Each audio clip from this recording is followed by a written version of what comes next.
একটা গ্রাম ছিল যেখানে রাইস্টার ওর ছোট বোনের সাথে থাকতো। বাবা মা ছোটবেলায় মারা গিয়েছিল। রাইস্টার লেখাপড়া জানতো না, কিন্তু ওর একটাই ইচ্ছে ছিল, আমার বোন ডাক্তার হোক। ও প্রতিদিন রান্না করত, বোনকে স্কুলে দিয়ে আসতো, আর তারপর গিয়ে মাঠে শ্রমিকের কাজ করত। ওর জন্য ওর বোনই সবকিছু ছিল। একদিন রাইস্টার কিছু কাজের জন্য বাইরে গেল। সন্ধ্যার সময় ছিল, ওর বোন স্কুল থেকে বাড়ি ফিরছিল। রাস্তায় বড়লোক বাপের নষ্ট ছেলে হোয়াইট 444 ওর বন্ধুর সাথে মদ খাচ্ছিল।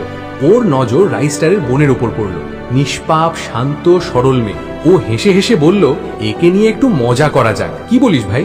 আর দুজন শয়তান তাকে জোর করে গাড়িতে টেনে নিল। ওইদিকে রাইস্টার ঘরে আসলো। বোন ডাকতে শুরু করলো, ছোটি, ওই ছোটি, কোথায় তুই? আমি এসে গেছি। কিন্তু বোনের কোনো আওয়াজ এলো না। ও প্রথমে ওর ঘরে দেখলো, তারপর বাইরে গেল, স্কুলের দিকে যেতে লাগলো। কিছু দূর যাওয়ার পর ও একটা পুরানো বন্ধ ঘর থেকে কারো কান্নার আওয়াজ শুনতে পেল। ও ভিতরে ছুটে গেল, আর যেটা দেখলো ওর পুরো ভিতরের আটটা কাঁপিয়ে দিল। ওর বোন একটা কোনায় বসেছিল, কাঁদছিল, ওর জামা কাপড় ছিঁড়ে ছিল। রাইস্টার গিয়ে বলল, কি হয়েছে আমার বাচ্চা? কে করেছে এসব? ওর বোন কাঁপা গলায় শুধু এটা বলতে পারলো, হোয়াইট 4, আর অজ্ঞান হয়ে গেল। রাইস্টার সব বুঝে গেল। রাইস্টার বোনকে হাসপাতালে নিয়ে গেল। ডাক্তার চেক আপের পর বললেন, আপনার বোনকে রেপ করা হয়েছে।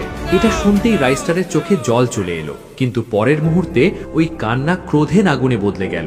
ও সোজা পুলিশ স্টেশনে গেল, আর পুলিশকে বলল, হোয়াইট 444 আমার বোনের সাথে বাজে কাজ করেছে, রিপোর্ট লিখুন।